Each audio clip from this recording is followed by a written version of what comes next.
Salamu alaikum, que es lo menos que se puede decir en estas ocasiones. No quiero seguir abundando en posibles saludos a la árabe, porque entonces me comería yo toda la reunión. Muchas gracias a los organizadores, muchas gracias a la Sociedad Española de Estudios Árabes, a Jorge Lirola, a Caja Granada, y muchas gracias, Emilio, otra vez por esas palabras que aparte de lo que tengan de afectuoso, a mí me parecen acertadísimas. Y aparte es otra cosa, valientes y necesarias. Yo voy a hablar o intentar hablar de Al-Ándalus y la prensa interárabe actual. Y antes quiero hacer algunas brevísimas observaciones y aclaraciones. La primera es que la relación que se puede establecer entre estas dos fechas, 711 y 2011, va mucho más allá de la simple coincidencia cronológica y supera la estricta efeméride histórica. Por estar convencido de ello, he escrito recientemente que esta no podía pasar en balde, soslayada, minimizada en su enorme importancia, como de tapadillo o arrinconada. Vamos a ver en qué termina todo esto. De todas maneras, la Sociedad Española de Estudios Árabes ha hecho muy bien, creo que por otra parte ha cumplido sencillamente con su obligación y con su misión al convocar esta reunión.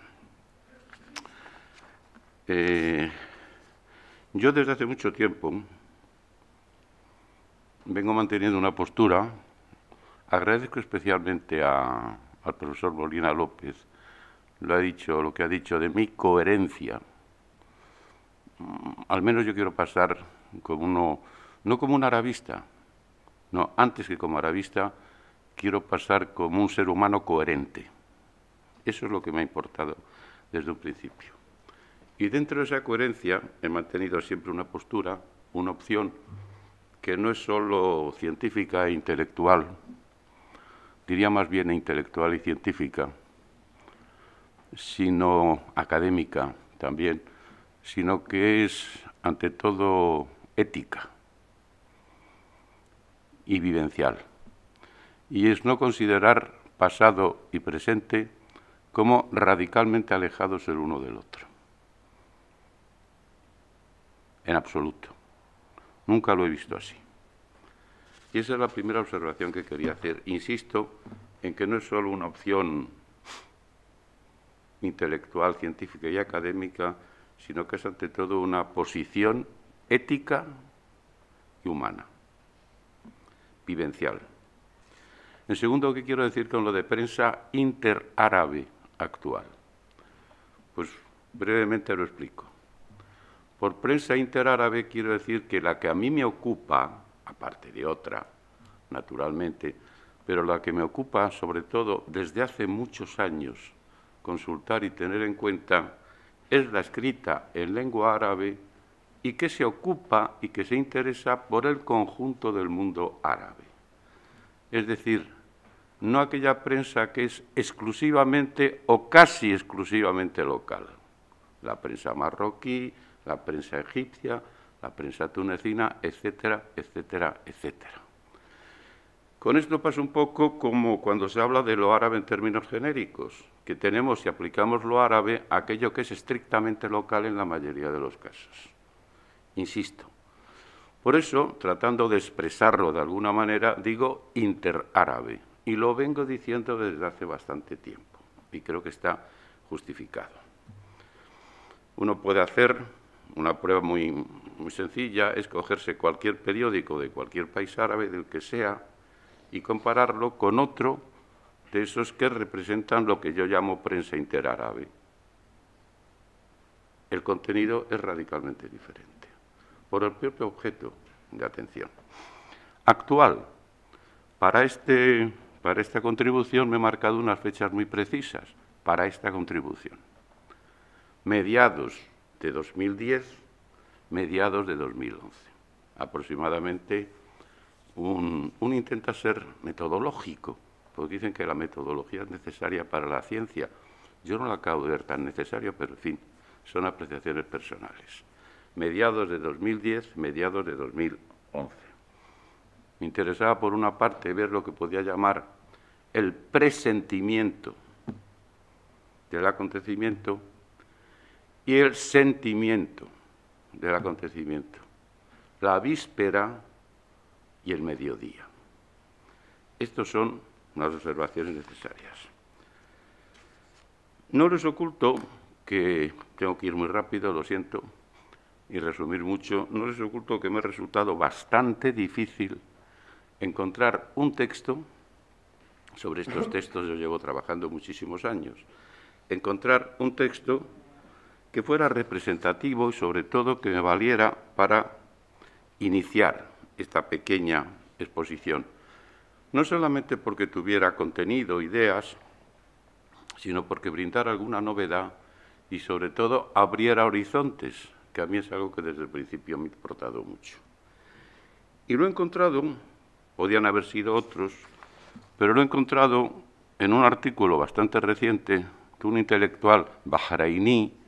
Por otra parte, bueno, pues venía del Golfo, algo que está muy de moda, pero que se conoce menos, de un intelectual bahrainí que se llama Muhammad Jaber al-Ansari, que es un intelectual de prestigio de la penúltima generación árabe, digamos, huelga decir que es absolutamente desconocido en España, como suele ocurrir.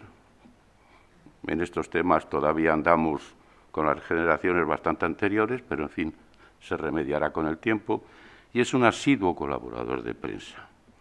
Y hace poco tiempo escribió un artículo que se titula Jarait al-Waqia al-Ijtimai am Bukaiyat al-Andalus. Es el único texto que diré en árabe, porque si no me faltaría tiempo. Traduzco: los mapas de la realidad social o los llantos de Al-Ándalus.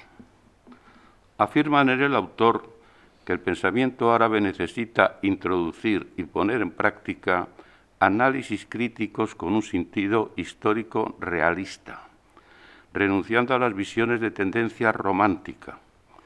Yo hubiera preferido decir romanticista, pero en fin, si traduzco así es por ser enormemente literal, cosa que habitualmente no soy, que no han hecho sino acarrearle numerosos desequilibrios y carencias.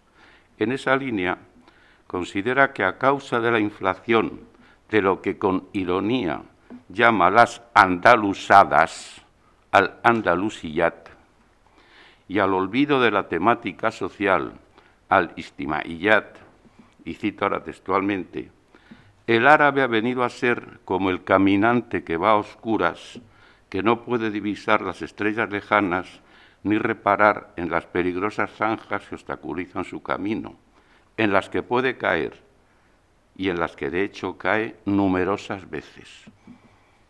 Este texto puede sorprender a mucha gente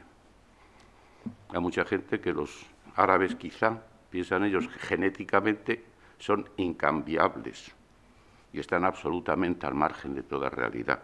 A mí no me sorprende en absoluto. Es uno de tantos textos representativos.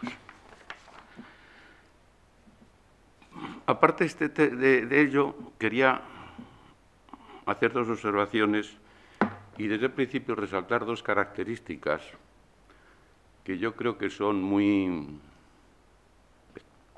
presentes y son muy distintivas de dos de las características principales de lo que podríamos llamar la reflexión sobre Al-Ándalus y su presentación en los medios de prensa. Su visión, la visión general o la percepción por parte de eso que magmáticamente llamamos los árabes. Pues una de ellas está bastante clara. No tienen ningún problema, en principio, ningún gran problema para la aceptación del objeto. Al-Ándalus es algo suyo también. Con esto no quiero decir que lo vean en términos de rigurosa exclusividad ni de que lo conozcan suficientemente, pero lo perciben naturalmente como algo suyo también. Insisto, no quiero decir con ello que se plantee en términos de exclusividad. Es algo propio, es algo sobre lo que deben trabajar, deben conocer, y deben esforzarse por saber cada vez más, reconociendo al mismo tiempo la posible peculiaridad en muchos aspectos de ese objeto que es también suyo. Su peculiaridad, su nota distintiva, sus notas diferenciales. Por otra parte, segunda característica importantísima desde el punto de vista. No es un objeto terminado, pero solo en lo cronológico, estrictamente en lo cronológico. Tiene siempre un punto de presencia, un punto de actualidad. Y en ese sentido, para ellos, Al-Ándalus vale todo, tiene un uso presente siempre. Y por eso puede valer siempre para la comparación, para la enseñanza, de ejemplo, de reflexión, de introspección y hasta de autorrevisión. A mí me gustaría que alguna vez se hiciera un estudio comparado, yo creo que no lo podré hacer, que hiciera un estudio comparado sobre, y de contraste sobre estas dos características esenciales que he señalado que se dan entre ellos y las mismas dos características que se dan entre nosotros o que se den entre nosotros. Cómo se producen, cómo actúan, en qué se parecen y en qué se diferencian. Quizás resumiendo con brevedad, para los árabes no se plantea problemas sustanciales de identidad con eso que llaman Al-Ándalus o que llamamos Al-Ándalus, ni se plantean tampoco problemas no superables de presentización siempre de ese pasado terminado cronológicamente. Esto es fundamental. Esto es fundamental. Y ya digo que ahí puede haber un elemento claramente distintivo. A partir de esto, pues, yo como entre otras cosas, además no tengo tiempo, que quiero decir que Al-Ándalus se ve desde esa perspectiva y aparece constantemente en cualquier texto, o en la mayoría de los textos, que se refieran solamente al hecho árabe o que tengan una dimensión mayor, más o menos universal. Es curioso también que en ocasiones y con cierta frecuencia hay puntualizaciones o hay observaciones de carácter muy puntual, en donde empieza a aparecer ya discretamente en algunas ocasiones, en otras no, más avanzadamente, un ligero toque de crítica. Por ejemplo, en este texto, no voy a decir autores ni nada de eso porque no tengo tiempo, queda por decir que aquella cultura, la de Al-Ándalus, creció a la frondosa sombra siempre protectora de la libertad de búsqueda, de estudio y de reflexión, lo que le permitió dejar muy importantes contribuciones en todos los pueblos que tuvieran conocimiento de la lengua árabe. Creció a la frondosa sombra protectora de la libertad de búsqueda, de estudio y de reflexión. En ocasiones la nota esta, revisionista, discreta en la mayoría de los casos, porque no está el horno para bollos en el mundo árabe a pesar de tantas primaveras todavía, no está el horno para bollos, insisto. Esa nota es un poquito más, por ejemplo, en este texto. Hace 8 siglos los árabes eran pioneros y guías mundiales en el campo de la ciencia y la tecnología, pero hoy están en lo más bajo de la lista. Hace 8 siglos, los principales institutos mundiales de conocimiento se encontraban en Bagdad, en El Cairo y en Al-Ándalus, pero hoy no hay en el mundo árabe, entre las 1.500 mejores universidades del mundo, sino 2 o 3. Y aunque este autor piensa eso, añade también, es un autor libanés, que los instrumentos de resurgimiento y renacer siguen estando en poder nuestro y se resumen en el grado y alcance de seriedad con la que nos acerquemos al objetivo de fundar centros universales de aprendizaje y de investigación. En este contexto, pues, se explican o se hacen referencias a iniciativas más o menos curiosas, como la tomada por el Consejo de Ministros saudí de favorecer la importación de sabios e investigadores descollantes dentro de un plan general de fomento de la inversión extranjera para consolidar la economía del país. Iniciativa aprovechada, por cierto, al parecer, por la Universidad del Rey Saud de Riad. Y la autora de esta información no duda en remontarse al posible y esclarecedor ejemplo andalusí. Dice textualmente: en tiempos del Jalifa al-Hakam al-Mustasir ben Abderrahman al-Nasir, el hombre omeya andalusí de la ciencia y la cultura, Córdoba era el centro de atención de los amantes de la ciencia en todas las regiones de Asia, Europa y África. Este hombre, que creó la biblioteca omeya, la mejor del mundo en su tiempo, en ocasiones quizás se deslizan ciertos matices, un tanto de exageración no comprobable, de todas maneras, que creó la biblioteca omeya, la mejor del mundo en su tiempo, compraba los libros, cualquiera que fuese su precio, y en cuanto le llegaba un libro de cualquier país no árabe, inmediatamente lo hacía traducir y se encargaba de que se copiara. Ya sé que son ejemplos bastante conocidos en nuestro medio occidental, pero son representativos, muy representativos de lo que es una opinión pública, de lo que es también un estado de la cuestión, porque los intentos de estado de la cuestión no se pueden hacer solamente consultando libros, sino consultando material de opinión pública también. El pasado no está cortado, ni exento, ni fuera del presente en ningún lugar. Eso ya no pasa ni en los yacimientos arqueológicos. La arqueología es una de las ciencias humanistas más avanzadas de nuestro tiempo. Puede parecer curioso, pero así es. Yo he aprendido mucho hablando con los arqueólogos, mucho. Juzguen ustedes, por ejemplo, este texto, que puede parecer sorprendente también. Es de un escritor palestino, creo que joven, y que se larga esta soflama en uno de los artículos que escribe dentro de una serie que va publicando en el diario Al-Quds Al-Arabi, y en el que el artículo se titula Dukhul al-Muslimin ila al-Andalus Qira'a Mughayira, es decir, la entrada de los musulmanes en el Andalus, una lectura, vamos a decir, distinta, diferente. Y dice literalmente, es un poquito extenso, pero miren ustedes cómo se pueden mezclar los posibles aciertos, los posibles errores, las puntualizaciones y las exageraciones y los errores históricos más inconcebibles. Evidentemente aquí en estos textos no están hablando historiadores, fundamentalmente. El texto dice así: ¿por qué cuando hablamos de Al-Ándalus es siempre como si fuera el paraíso perdido y se manifiestan solamente las hazañas, los heroísmos? ¿Cómo podemos aprender de nuestra propia historia? ¿Cómo podemos aprovechar de los conocimientos y emplearlos para fabricar un futuro mejor?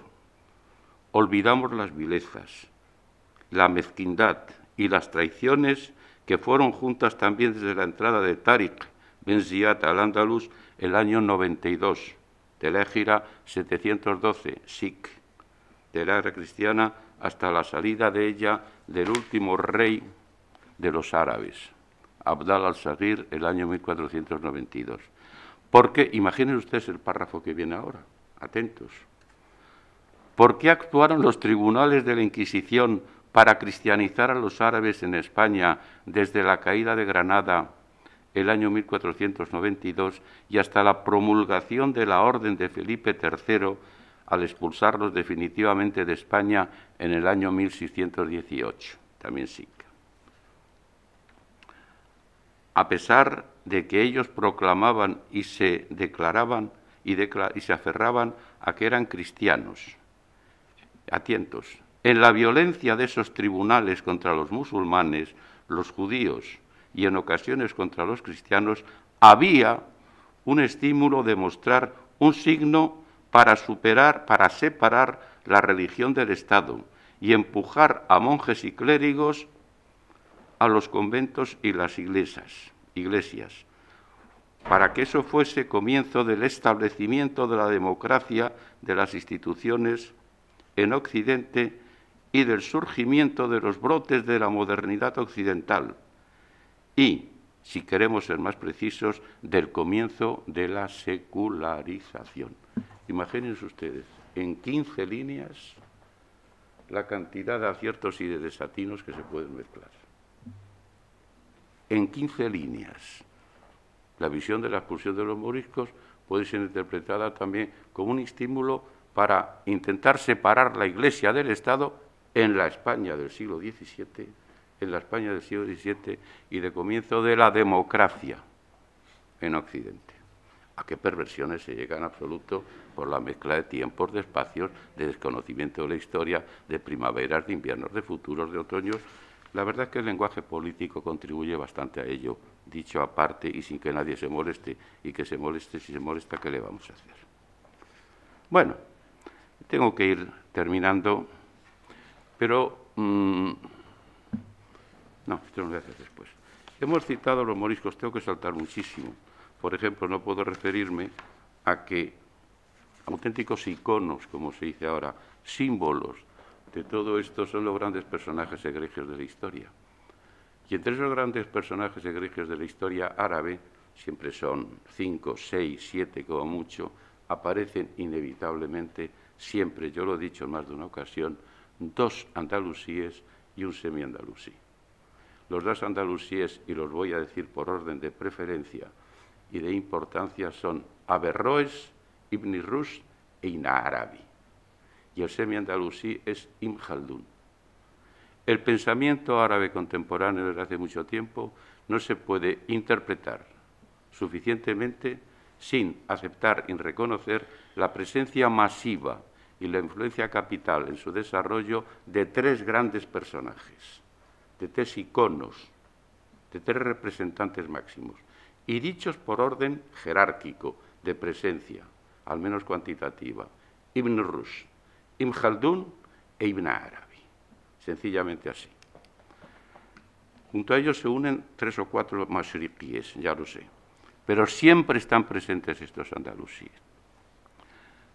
He nombrado incidentalmente a los moriscos, quiero dedicarles un pequeñito apartado. Evidentemente la conmemoración del recuerdo de los moriscos no podía, tenía que seguir, tenía que continuar durante este año después de las celebraciones, de las conmemoraciones fundamentales del año 1609. Voy a citar 3 o 4 ejemplos nada más y muy brevemente. La escritora, el primero es bastante conocido.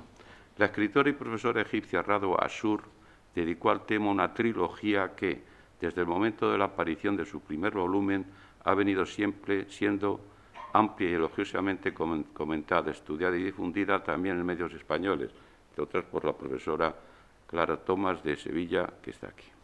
En respuesta a una pregunta que se le formula dentro de una larga entrevista, la autora vuelve a referirse en los términos siguientes al motivo que le impulsó a elegir ese tema. La trilogía, como ustedes saben, lleva el nombre global de Granada. No lo elegí, sino que fue el resultado del pavor que se apoderó de mí la noche del bombardeo de Bagdad por aviones y obuses, misiles, diríamos bien ahora, por parte de las fuerzas de la coalición el año 1991. Contemplaba lo que ocurría a través de la pantalla de la televisión y vi entonces en mi imaginación a una mujer desnuda que iba andando por la calle, ausente de sí misma. Me vino entonces a las mientes Granada, que se mantenía en la conciencia en su calidad, ojo, aquí traduzco conciencia cuando tendría que traducir por un binomio que yo utilizo bastante últimamente, que es con paréntesis S, ciencia, consciencia. Es la ciencia y la consciencia, incluye la ciencia también. Todo eso lo dice el término árabe wai. El wai, que es lo que emplea Radwa Ashur. En su calidad de momento de tremenda desaparición y desgracia. A la mañana siguiente me sorprendí a mí misma. Se había apoderado de mí la fiebre de leer todo aquello que estuviera relacionado con Granada y los árabes de Al-Ándalus, después de su caída. Me pasé el invierno y la primavera del 1991 leyendo y me puse a escribir en verso. viene el recuerdo de Al-Ándalus como vino mucho antes, después de la tragedia palestina, mantenida todavía y que se mantendrá durante mucho tiempo aún. Aprovecho para decir, cómo ha venido después de tantas grandes tragedias contemporáneas. Es posible que la última muestra narrativa árabe importante, inspirada en el final de los moriscos y en su diáspora, sea hasta el momento la novela de Ouassini, El A'raj, Al-Bayt al-Andalusi. Yo la estoy leyendo estos días, La Casa Andalusí. Entre paréntesis, si no han leído ustedes a Ouassini El A'raj, que es un enorme novelista argelino, y no menos enorme crítico literario, leanlo cuanto antes. Claro, está en árabe. Todavía es uno de tantos que no se conoce porque no escribe en francés, escribe en árabe. Y viene la escrito últimamente esta obra, Al-Bayt al-Andalusi, la Casa Andalusí.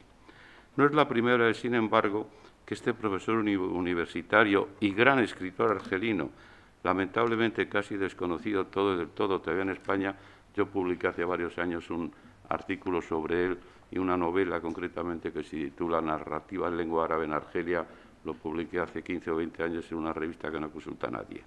Se hace eco con su obra del pasado andalusí o en términos más amplios y genéricos del hispano-magrebí.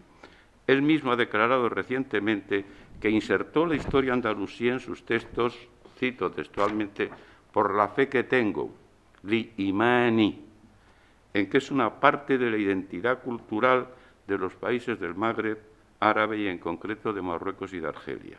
Y Al-Ándalus forma parte de nuestra memoria y de nuestra identidad, y por ello la novela, La Casa Andalusí, se pregunta en realidad por la identidad. Es una pregunta por la identidad.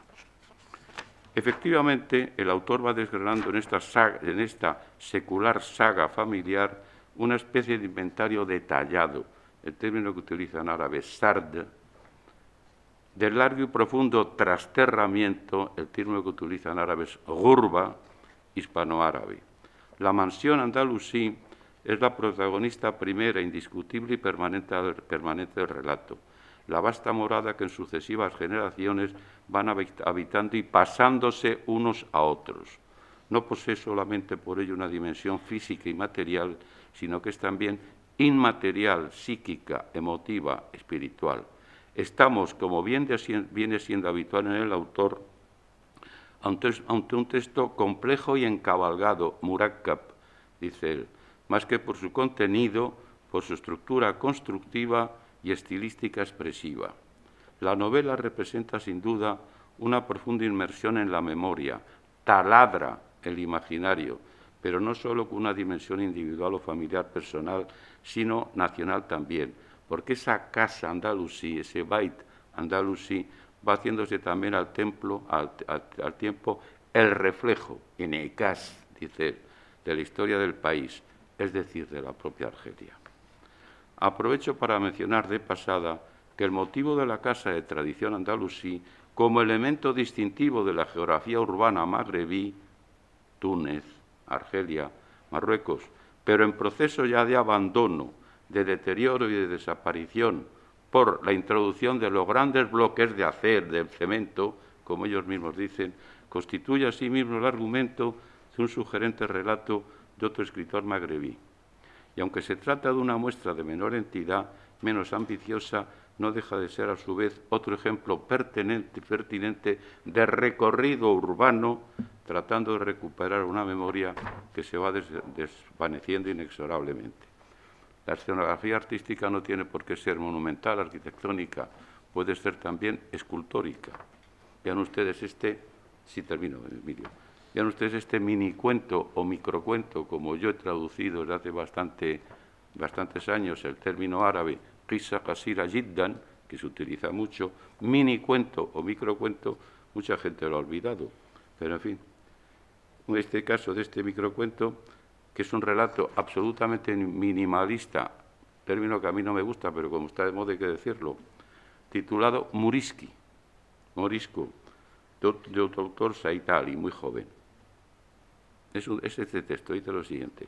Cogió la piedra y el cincel, pasó el papel tatuado, quizá quiere decir la pegatina, no lo sé, sobre una superficie y le sacudió por encima algo negruzco. Apareció un dibujo andalusí. Empezó a esculpirlo.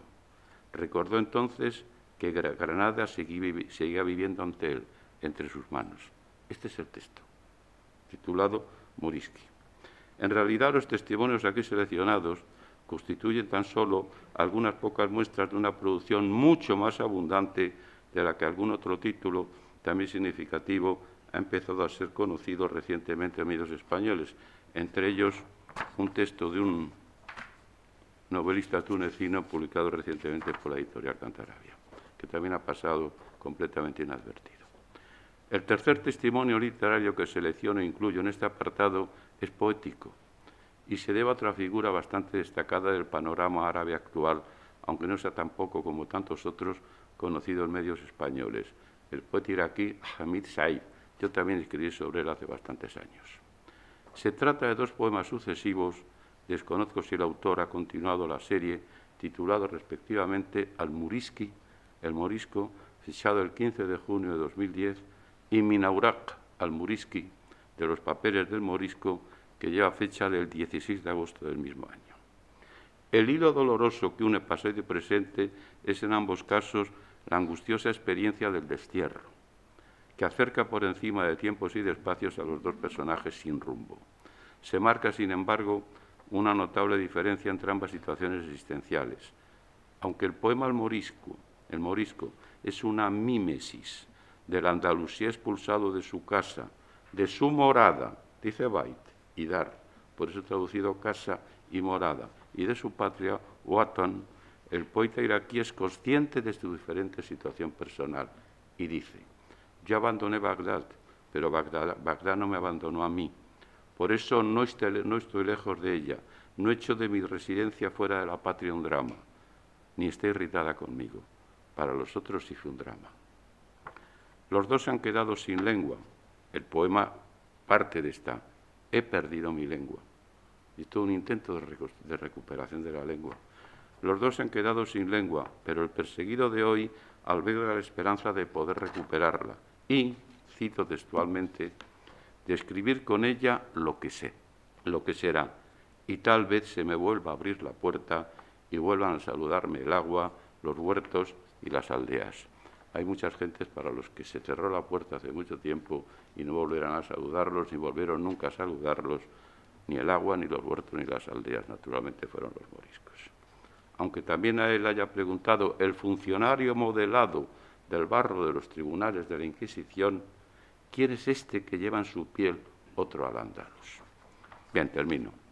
No puedo referirme a otros muchos aspectos que viene esta prensa, quizás son los más frecuentes, por ejemplo, donde aparece la vida cotidiana, la vida, pues referencias, ¿qué digo yo? Por ejemplo, recuerdo un artículo, algunos muy chistosos, al ganar, después de ganar la roja, como dicen, la selección española de fútbol, el campeonato del mundo, en Sudáfrica, un escritor, en este caso argelino también, dice: se conquista al mundo, el Andaluz conquista al mundo con los pies.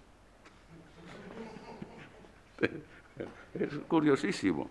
No puedo entrar en la, parece que inevitable, pero habrá que decirles una otra vez que por favor no cometan el error que tienen los árabes de confundir al Andaluz y Andalucía. Miren ustedes, son dos cosas emparentadas, pero son dos cosas diferenciadas también. Entonces, por ejemplo, una crónica sobre Asila, saben ustedes que se celebra un festival y tal, y hacer una entrevista a una turista llamada Encarna, el texto Encarna, y dice: Encarna, ¿cómo te sientes?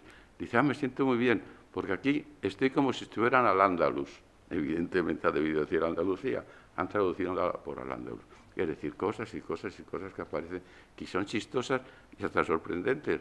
Recuerdo un artículo que tengo recogido de un investigador sobre los números, la historia de los números, y la historia de los números y las lenguas y tal, y entre otras cosas dice que de entre todas las lenguas europeas occidentales, la menos, en la que menos se observa una influencia de la lengua árabe es el español. Imagínense ustedes qué cosa que se encuentra uno y qué sorpresa se encuentra. No les oculto que de vez en cuando el corazón le empieza a palpitar a uno y se acelera, pide una pieza de taquicardia, ¿no?, cuando lee estas cosas.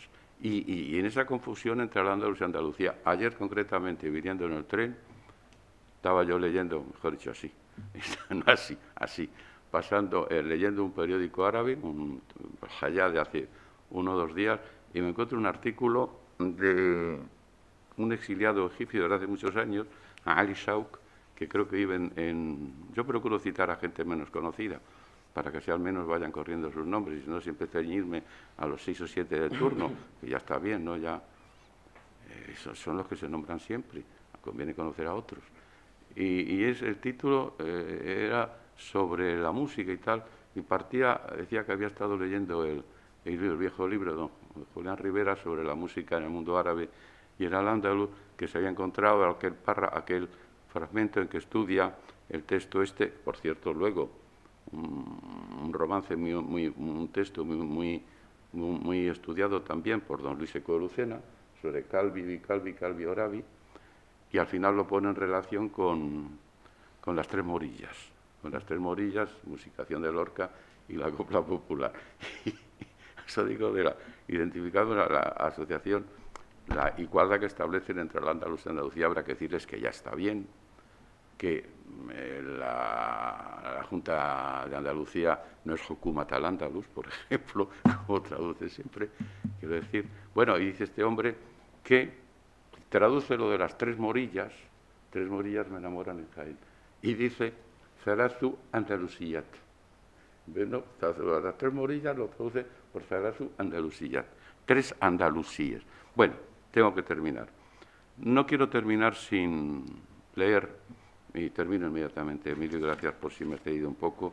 Miren, hace unos meses, en un curso al que nos invita la profesora Clara Tomás de Sevilla, al que no podremos ir este año, que es sobre el andaluz en la literatura y el pensamiento árabes actuales, me parece que sí, todo algo así, porque la verdad de los títulos tampoco lo sé muy bien.